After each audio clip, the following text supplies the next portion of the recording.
Lalaking may kaso dahil sa iligal na droga, arestado sa isinagawang manhunt operation ng Pasay City PNP.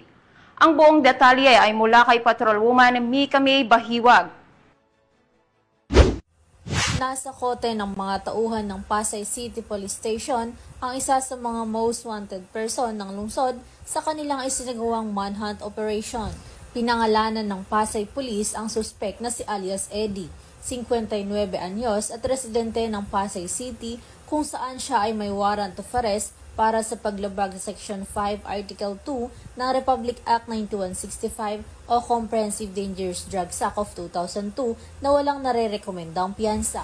Dinala ang suspect sa Pasay City Police Station para sa kaukulang dokumentasyon at pagsumite ng report sa korte. Patuloy ang Pasay City Police sa mas pinaigting na kampanya laban sa mga wanted persons upang mapanatili ang kapayapaan at kaayusan sa lungsod.